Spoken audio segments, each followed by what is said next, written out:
Kemudian penciptaan Adam alaihissalam. Gini, seiring berjalannya waktu Adam melakukan sebuah dosa, Allah pun menghukum Allah pun menghukumnya. Pembungkus tubuh yang semula berupa kuku diganti dengan kulit. Namun ada beberapa bagian yang tidak berubah, yakni lapisan pada ujung jari jemarinya. Dengan tujuan agar Adam selalu ingat dengan bentuk awal tubuhnya. Oh, ini tech quotes. Jadi sebenarnya dulu tuh kita tuh nggak ada kulit dulu mah, tapi dengan pembungkus tubuh yang berupa kuku. Ini berarti yang keras ini kemudian diganti dengan kulit. Kebayang nggak sih manusia berbentuknya kayak kuku nggak pakai kuku nggak pakai kulit. Tapi kita lihat dulu ya, kita lanjut dulu.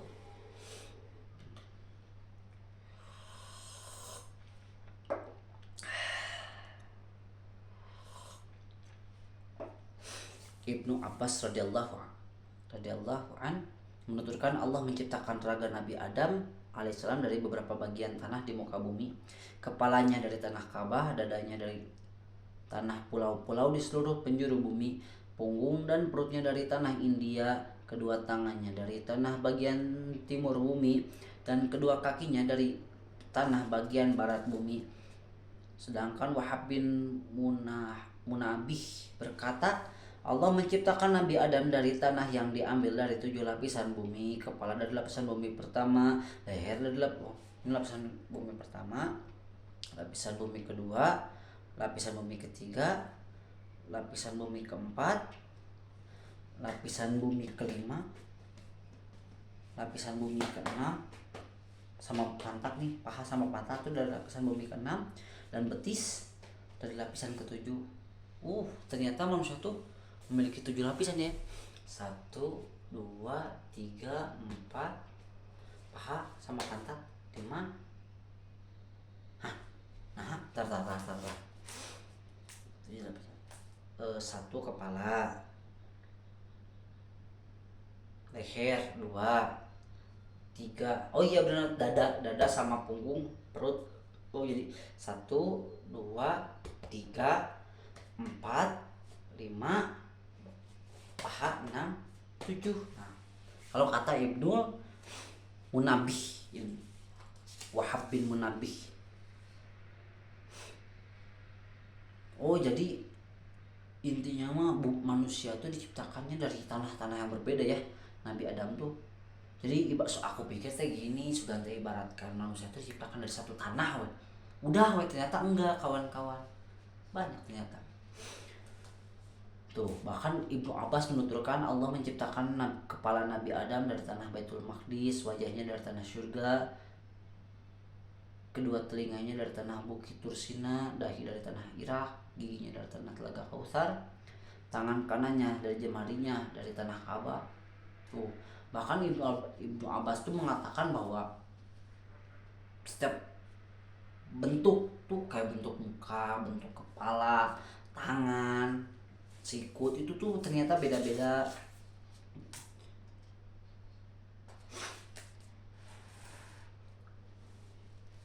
Tuh, bahkan ada ini lagi namanya itu apa? Ibnu Abbas tuh menuturkan Nabi Adam tuh kan berbeda-beda ya dari tanahnya. Ada filosofinya ternyata. Tuh, karena diciptakan dari Baitul Maqdis, maka kepala menjadi tempat bersemayam akal, kecerdasan dan tutur kata. Karena diciptakannya dari Bukit Tursina Mesir, maka telinga menjadi media menerima nasihat. Karena diciptakan dari tanah Irak, maka dahi menjadi anggota utama dalam bersujud kepada Allah. Jadi setiap anggota tubuh tuh yang dibuat Nabi Adam tuh ternyata mengandung filosofi ya. Karena diciptakan dari tanah surga, maka menjadi gambar kecantikan dan ketampanan, keindahan. Begitu.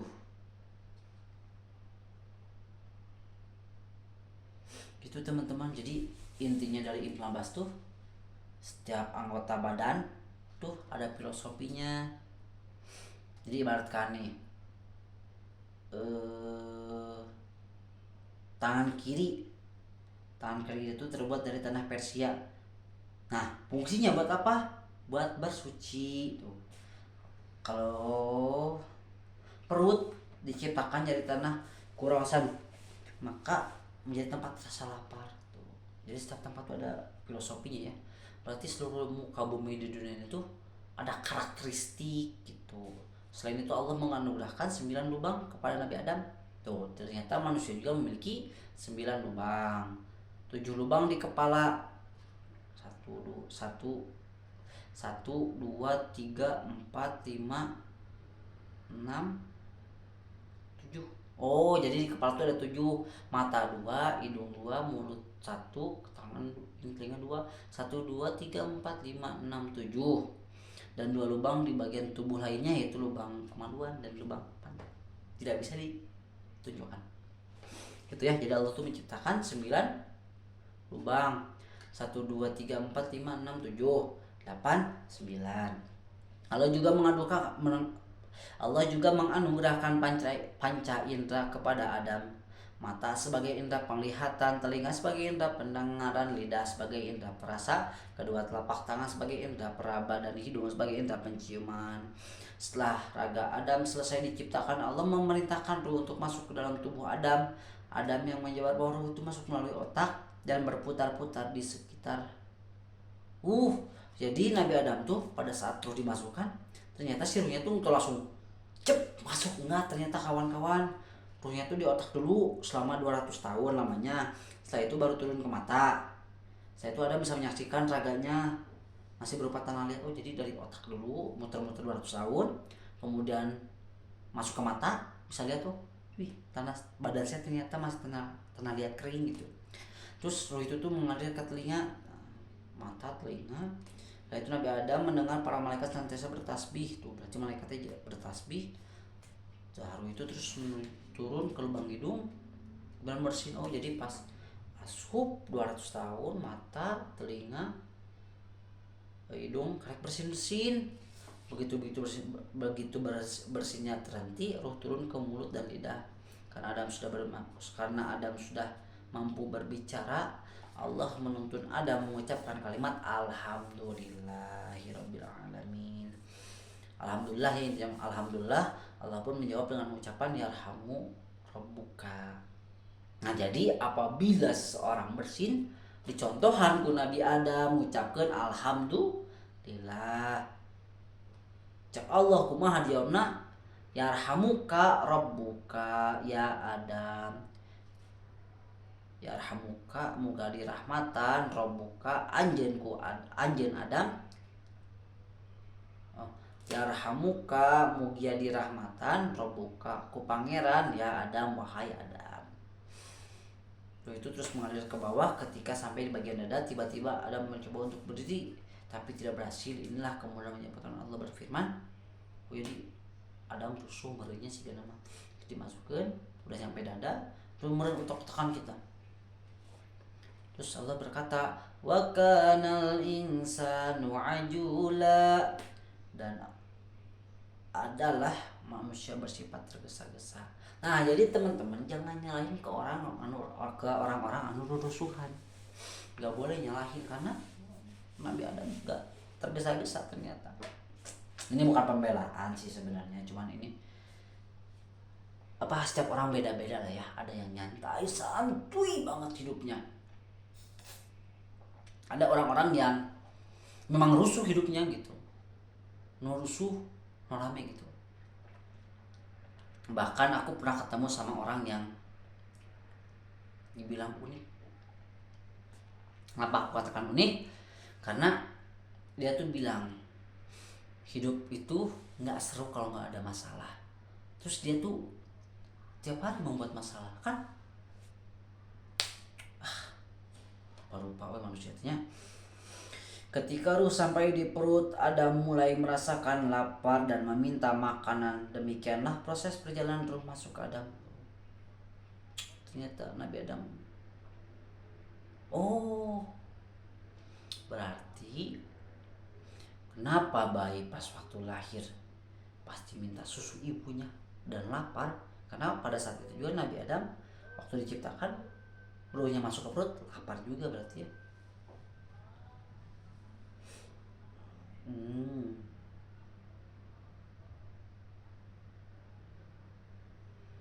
Jadi pada saat udah jadi Nabi Adam gelempang itu gak langsung plok pakai kulit, enggak. Di sini tuh dikatakan bahwa kesatuan gumpalan daging, darah, tulang, dan otot tetapi belum terbungkus oleh kulit. Kemudian Allah membungkus raga tersebut dengan lapisan menyerupai kuku. Hari demi hari raga yang telah terbungkus itu terlihat semakin sempurna dan rupawan. Seiring berjalannya waktu, Adam melakukan sebuah dosa. Allah pun menghukumnya. Pembungkus tubuh yang semula berupa kuku diganti dengan kulit. Namun ada beberapa bagian yang tidak berubah, yakni lapisan pada ujung jari jemari. Nah jadi dulu tuh ini kuku nih kuku. Nah dulu tuh kita tuh bentuknya ini kulitnya pakai kuku ini ternyata. Kemudian Allah ubah karena berbuat dosa jadi pakai kulit. Nah ini tuh kenapa diadakan kulit, karena biar kita tuh mengingat dulu kita penghuni surga. Sedih pokoknya mah.